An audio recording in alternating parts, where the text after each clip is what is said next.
50 বছর ধরে একটা দেশকে রাডারবিহীন থাকতে হচ্ছে, স্যাটেলাইটবিহীন থাকতে হচ্ছে, পারমাণবিক কোনো অস্ত্র নাই, নিউক্লিয়ার কোনো মিসাইলস নাই, কোনো জিওপলিটিক্যাল বড় বড় রাষ্ট্রের সাথে অ্যালায়েন্স নাই।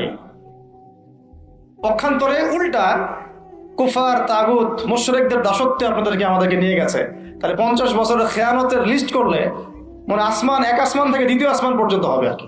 তাহলে কাদেরকে নিয়ে আপনি হিন্দুস্তানকে মোকাবেলা করতে চাচ্ছেন? কাদেরকে নিয়ে আপনি যে রামবাম প্রগতিশীল এবং এই ইসকন টিসকনকে মোকাবেলা করতে যাচ্ছেন? কাদেরকে নিয়ে? আবেগ দিয়ে তো হবে না।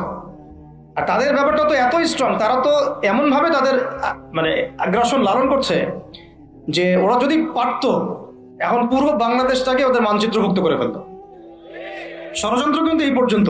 আর এই বিষয়টা আমাকে খুব পীড়া দিচ্ছে ভিতর থেকে, যেটা আমাদের আচরণ, আমরা যে এত বেশি মানে দাসত্বের একটা ইয়াতে চলে আসছি, মেজাজটা আমাদের দাসত্বের মধ্যে চলে আসছে। আমরা শত্রুর চোখে চোখ রেখে কথাই বলতে পারি না। শত্রুর চোখে চোখ রেখে কথা না বললে তো সে আমাকে দাম দিবে না। কই, সে তো চায়নার সাথে এসব ডিল করতে পারে না, সে তো ইভেন পাকিস্তানের সাথেও তো পারে না। পাকিস্তানে কি খুব মুসলিমদের ঐক্য আছে নাকি? না, নাই তো। ওর ইন্টারনাল অবস্থা তো আমাদের চেয়ে অনেক সময় খারাপ। কয়েকটা পারমাণবিক বোম আছে, এই কারণে তার দিকে তাকাতে পারে না। স্বাধীনতার 50 বছরে কয়টা মিসাইল তৈরি করলেন? একটাও তো তৈরি করার ফিকির করলেন না। তাহলে বিগত 50 বছরের ইতিহাস যদি আমরা ঘাঁটি, তাহলে দেখব যে যত রকমের মানব রচিত তন্ত্রমন্ত্র আছে, এই তথাকথিত গণতন্ত্রই বলেন, আর এই জাতীয়তাবাদের কথাই বলেন, আর এই তথাকথিত ধর্মনিরপেক্ষতাবাদ, আর এই কমিউনিজম যা আছে সব ফেল করেছে। পশ্চিমা সব মতবাদ এখানে এমনভাবে ফেল করেছে যেটা ইতিহাসে বিরল। তাহলে একটা মাত্র পথ আপনাদের সামনে এখন খোলা আছে, যেই পথ দিয়ে এই সমস্ত সমস্যার সলিউশন আনা সম্ভব। সেই পথটাই হচ্ছে ওই যে লেখা আছে, সিরার আলোকে উম্মার সংকট নিরসন করা। ওই সিরাতের আলোকে যদি উম্মার সংকট নিরসন করতে না পারি, আর কোনো রাস্তা আমাদের সামনে খোলা নাই।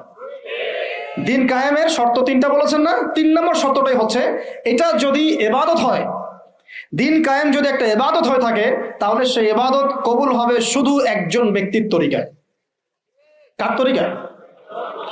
মুহাম্মদ রাসূলুল্লাহ সাল্লাল্লাহু আলাইহি ওয়াসাল্লামের তরিকায়। ইবাদত হতে হবে এক আল্লাহর জন্য, হালাল রিজিক থাকতে হবে, এবং তরিকা হতে হবে কার? মুহাম্মদ রাসূলুল্লাহ সাল্লাল্লাহু আলাইহি ওয়াসাল্লাম। তো মুহাম্মদ সাল্লাল্লাহু আলাইহি ওয়াসাল্লামের তরিকাই হচ্ছে সিরাত, যেটার মধ্য দিয়ে আমরা দিন কায়েম করবো ইনশাআল্লাহ। আর কোনো রাস্তা খোলা নাই। যত তন্ত্রমন্ত্র নিয়ে আসো, যত তন্ত্রমন্ত্র, এখন তো 4টা 5টা আছে, আরো যদি নতুন কোনো তন্ত্রমন্ত্র নিয়ে আসে, তারপরেও এই জাতির মুক্তির কোনো পথ নাই সিরাত ছাড়া।